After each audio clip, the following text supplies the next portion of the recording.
What's happening, guys? Kenny here again, and today I've got a top 10 of 2019. And that's right, I'm gonna also allude to a top 5, my top 5. So yeah, getting right into this. I did have a video like this last year, but it was a top 5 and it had stipulations, it had categories. This one's not gonna have that. And first things first, I'm just gonna bring a few on the table that might have made the list if I had more time with them. I'll have a few more at the end, but I'll get back to that.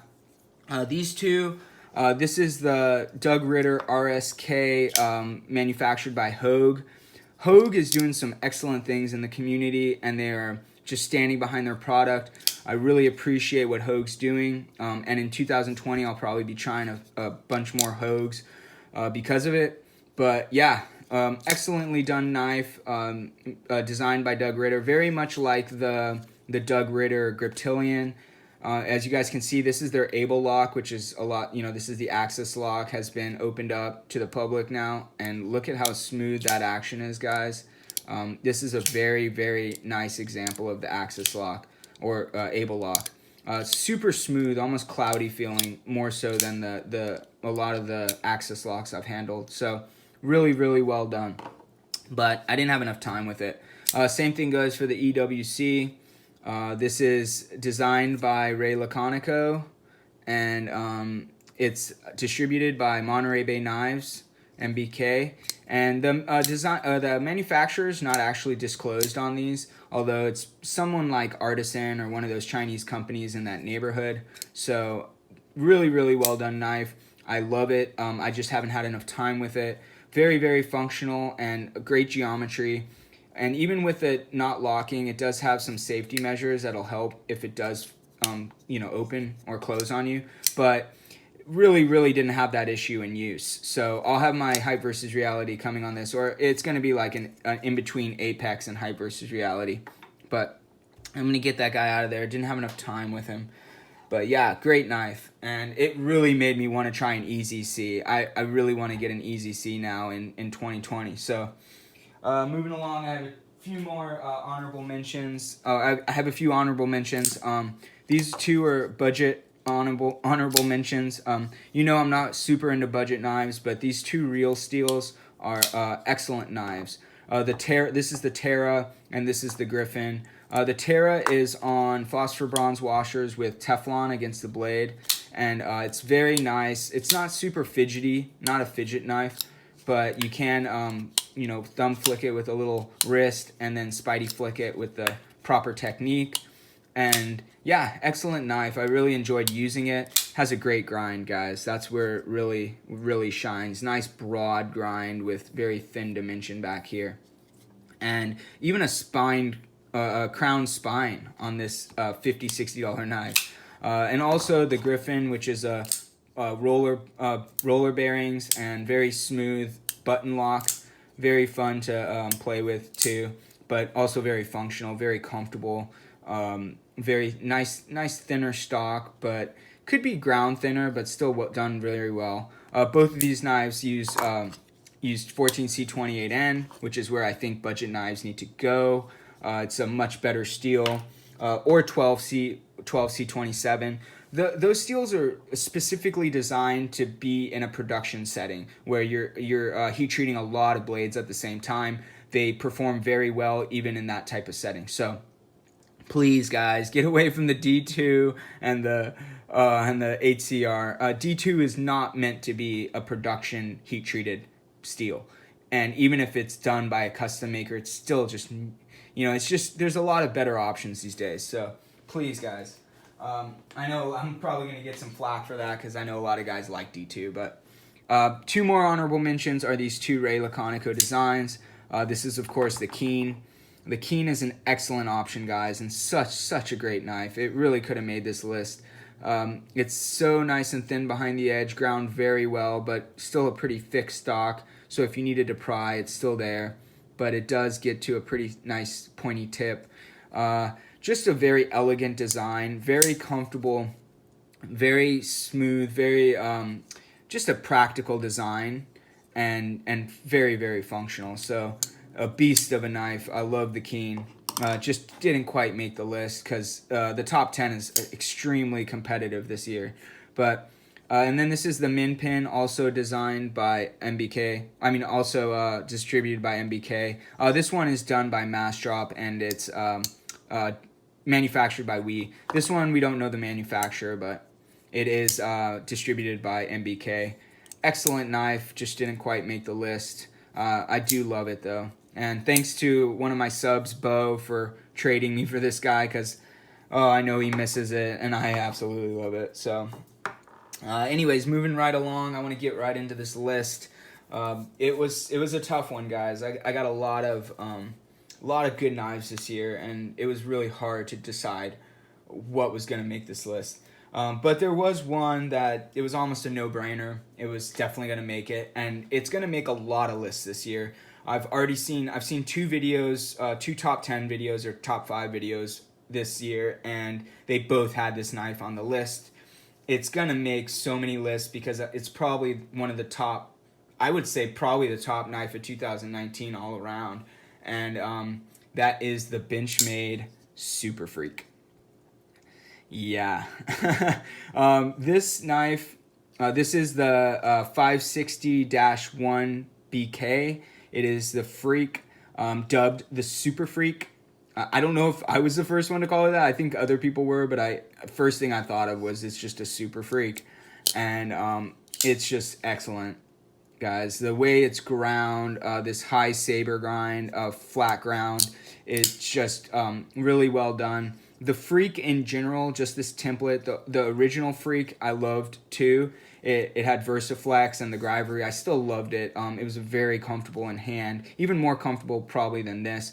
But the G10 definitely gives it a more, sturdy feel, more of a work knife kind of feel. Although I think the other one was just good enough. I just think the feeling was all that it lacked. But M4 steel, guys, yeah, you know how I feel about M4 and just tool steels in general. Absolutely love it. The coating on this knife is done extremely well, much better than other Benchmade coatings I've gotten. This is nice and thin and seems to be holding up really well. All the little bit of wear you're seeing here, guys, is from excessive amounts of cutting. So yeah, it's you're not going to have that issue after just a little bit of cutting. That's going to be after you've really used the knife significantly. This thing's been used by me, passed along to I think BJ. It's just been passed along, or actually not BJ. I think it was Justin, Blue Collar Survival, that I loaned this to. It's been used quite a bit, guys. So and sharpened quite a bit, and it's still really nice. So really enjoying this, and definitely on my top 10. Next on the list is one that probably could have made it last year if it wasn't for the stipulations I had last year. One of his knives would have made it. And this year he released a new one, and it was so well done. And I think you guys know what's coming. It's the Chavez 229 or Redencion 229.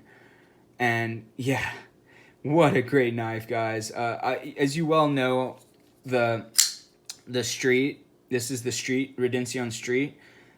I would have probably had this on the list last year, but because of the stipulations, it just didn't quite make it.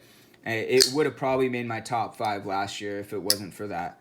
So really awesome knife, and this one is just amazing. With a nice broad hollow grind on this nice thick stock. This is such a slicer, guys, and it's going to hold that same behind the edge dimension for a long time because of that deep hollow grind. So just really, really well done. And that is a 15 degrees per side edge on there, so you can see it's very thin. I love the blade grind. It's beautiful, guys. Absolutely beautiful. The handle scales are really well done. This like, it's almost like they do a bead blast and then polish it. It's just really well done, and it hides scratches really well. It's definitely a heavy knife, guys, so it's not for everybody. But with this nice beefy feel, it's really, really just sturdy in hand. It feels great in use.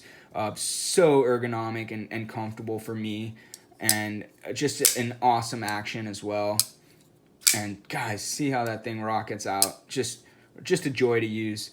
had to make the list. So, and moving right along, I've got one here that it definitely have mixed feelings on the whole situation. As you guys well know,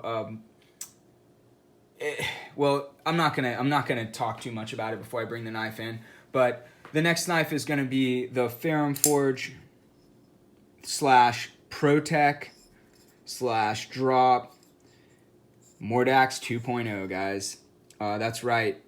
Such a great knife, guys. And if you know what happened, there's a bit of a just an ugliness in the community this year with the whole HRC thing, and Elliot from Ferrum Forge just kind of, I don't know, he just really bummed me out a bit with the way he reacted to the community and also to me in some cases, and it really bummed me out. And as you guys well know, last year I was really into Ferrum Forge. I think they make an excellent knife.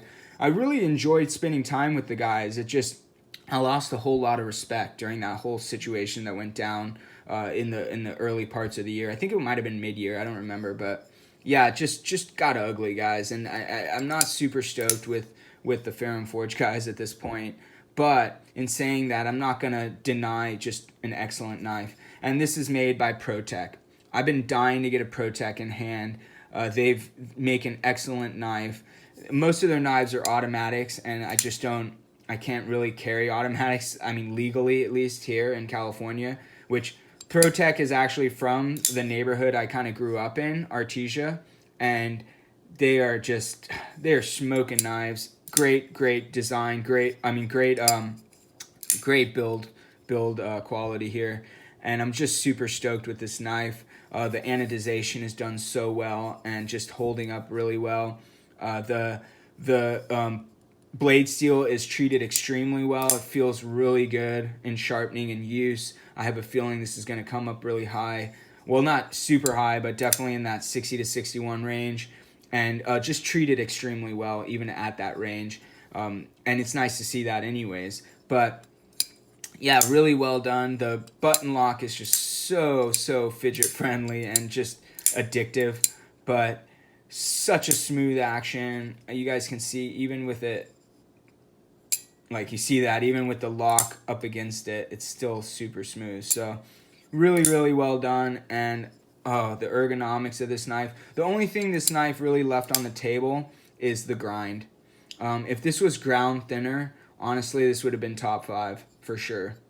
But that's the only ugly thing I think about this knife. Otherwise, I think it's just about perfect. And also, I wish they would have just ground this differently at the end here and just brought the blade back another ½ inch, because that would have made it just so much more functional. And this is just not a very functional choke up here for me personally. I just don't think it's necessary. So anyways, yep, top 10 for sure. Next on the list is the reason that it's the knife that kicked pretty much all the other Spydercos off this list. And I wish they would take this design into some of their other designs, but what I'm talking about here is the Spyderco Domino. That's right, guys. This is actually the discontinued version with the Cosby sweater, but the Cosby sweater design on the handle. This is like G10 carbon fiber. I will probably be replacing this with micarta. I'm gonna make a micarta scale for that. But yeah, it's really such a great knife, and I just think it's what the Manix should have been, to be honest. I love the Manix, and it would have actually made this list if it wasn't for the Domino probably, but it eliminates some of the unnecessary things on the Manix. This jimping is just unnecessary, guys, and especially with all the contouring going on here, all these bumps and everything, the finger grooves. Why do they need this jimping? It's just so unnecessary to me.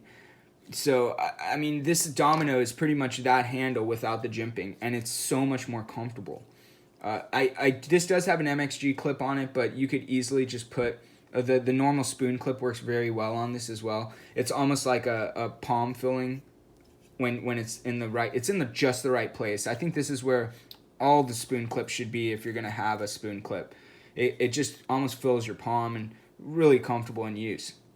So but the MXG works very well on it too, and it is nice and deep, so I enjoy that. I did get to try the Domino this year thanks to one of my awesome subs. Been around since the beginning, and that's Chris. I won't name his whole name here, but his Instagram name, and I think on here too, is PGHEDC. And Chris is a great guy, really cool dude. Been around since the beginning of my channel, pretty much part of the inspiration at the beginning. But he lent me his bento box Domino and with 204p, and it pretty much drove me to get this guy almost immediately. But guys, look at this grind here. It's so thin behind the edge.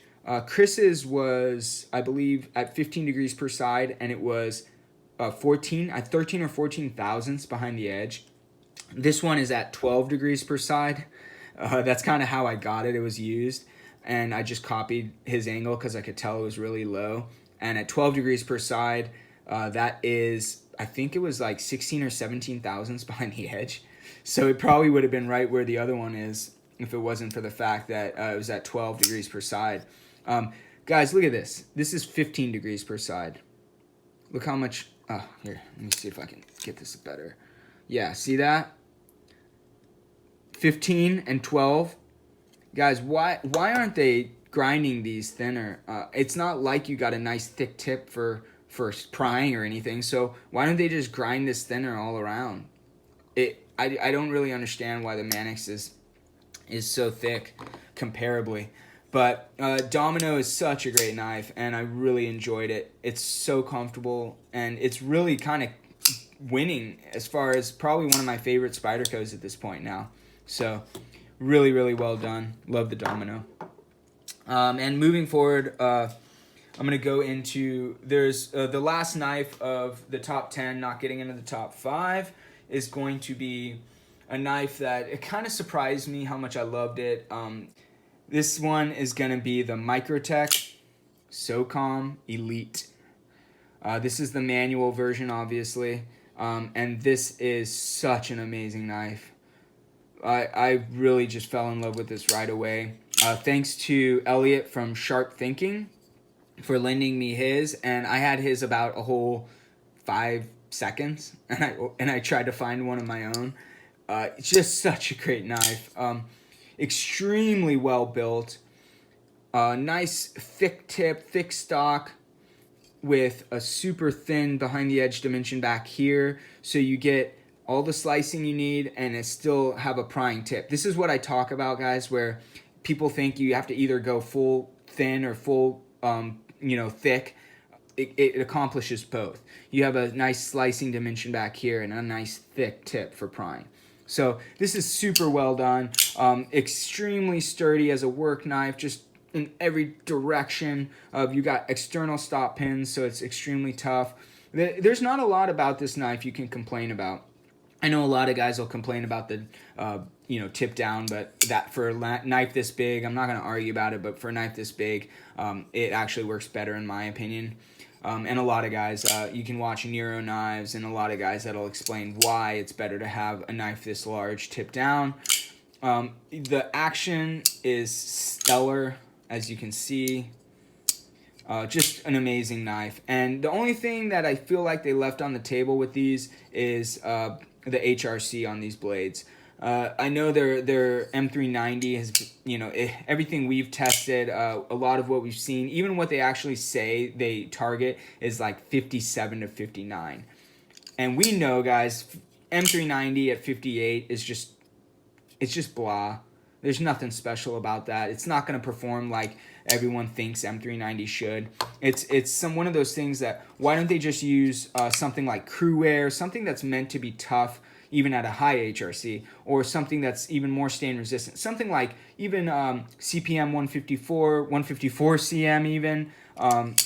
There's so many great steels out there these days. Why are they using M390? And you know it's because of the hype, the community hype on M390. But anyways, I'm not going to get into that in this video. I'll put these these are like the top 10, but not my top 5 up here. So, and we'll move into the top 5.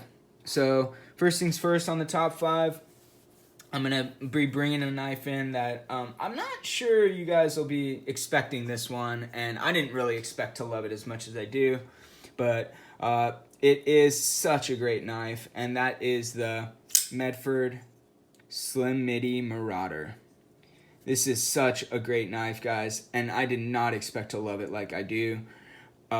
This one actually is another thanks to an awesome sub and just a great guy in the community, Kiefer. You guys know him. Well, it's Keith, but you guys know him as Kiefer. I forget the numbers to his thing. I'll maybe just put it right here. But yeah, Kiefer's such a great dude, and everybody knows Kiefer. Everyone knows Keith. So he's such a great guy, and he lent me his 187 Medford. And when I handled that thing, even though I didn't like the gaudy flipper tab, just the smoothness of it, the way it was built, the build quality made me want to get a Medford.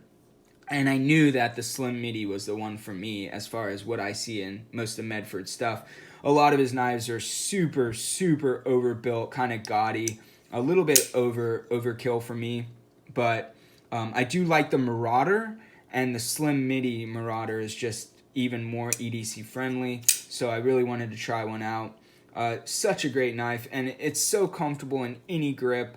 I really enjoy this, and there's really nowhere it's going to push you into the grip. So open, and the blade grind, this is where it really, really excels. Such a nice, thin, hollow grind, and it is the only thing I will say about this hollow grind is their process of grinding. I don't think they're using water-cooled grinding, and I do believe that the edge is slightly burnt or fatigued. I just noticed that in the sharpening and in the use. The S35 seems to be treated well, but it's just, I feel like there's got to be some overheating going on, because I've even seen videos where they're sharpening and they're just using a belt, no water or anything, so you know there's got to be some overheating.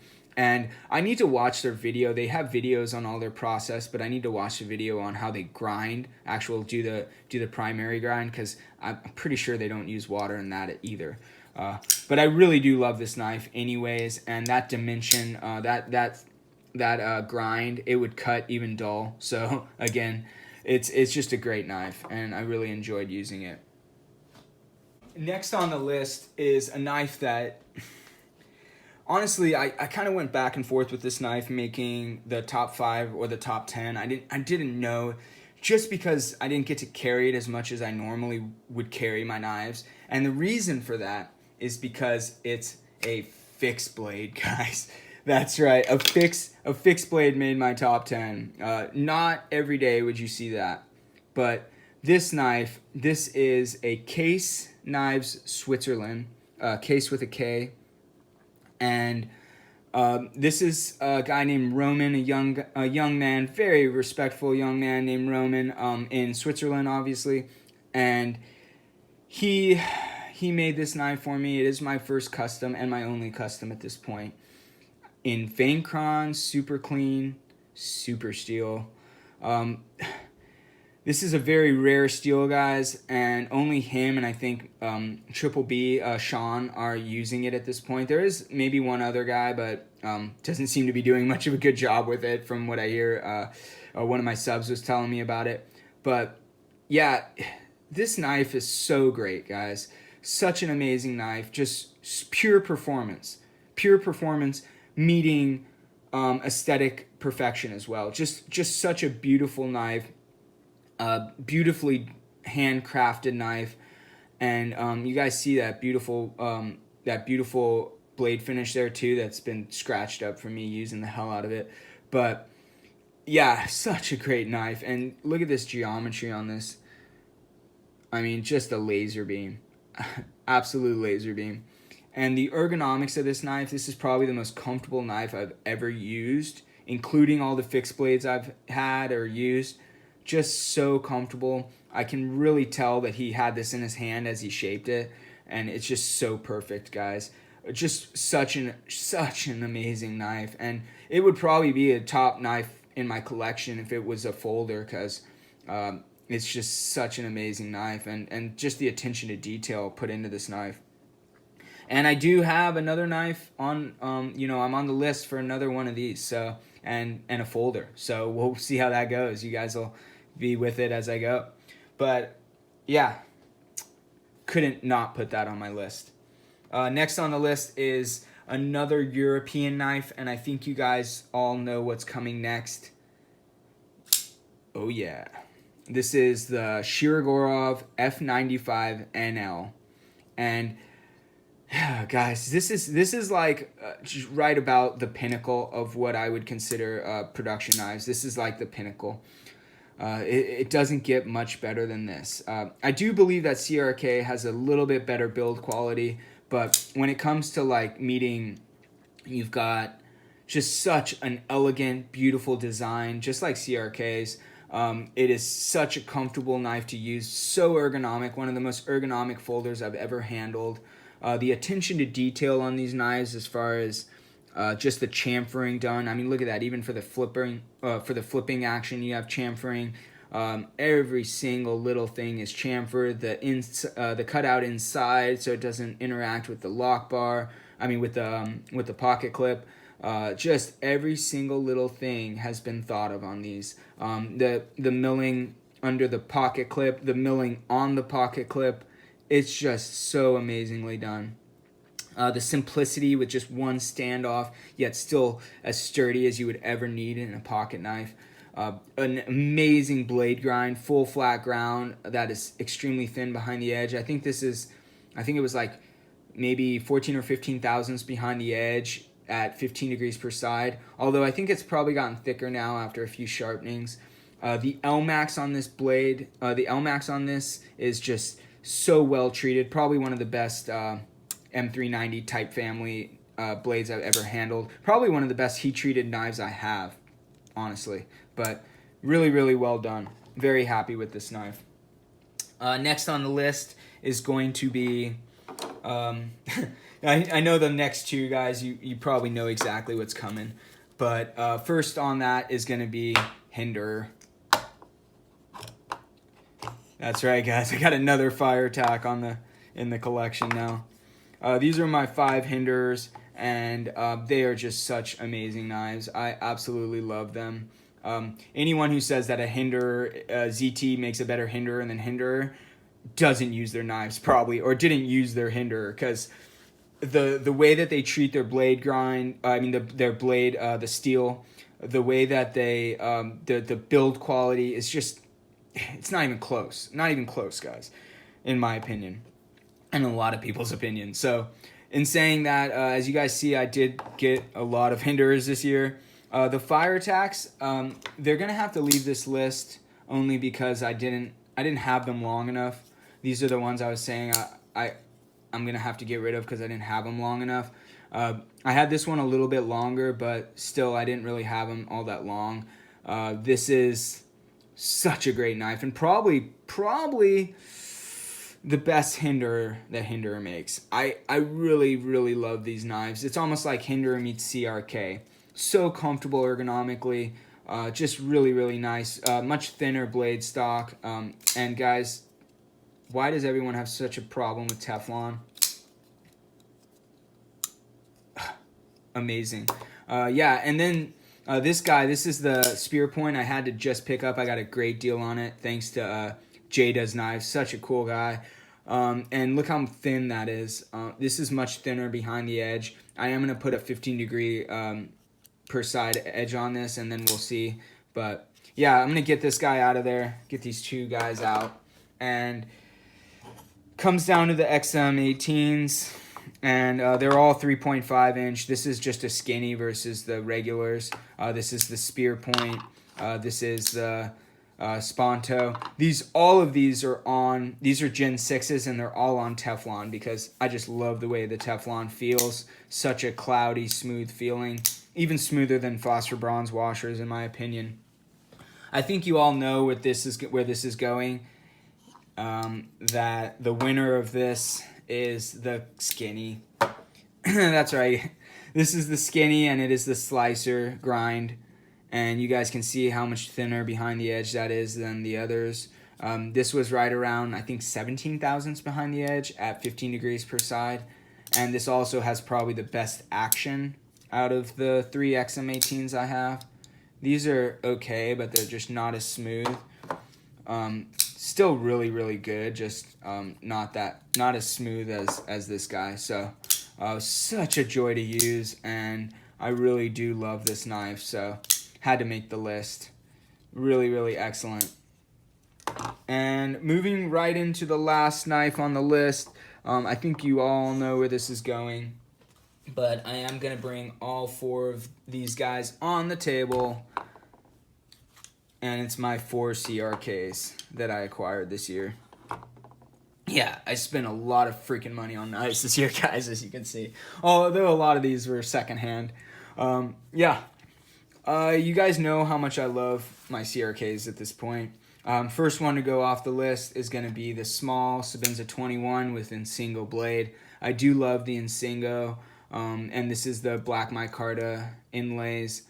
I love this knife, and thank you to New York John for the good deal on this. I was able to snag it from him, and yeah, really, really happy with it. It kind of surprised the hell out of me. I didn't expect to love it as much as I do.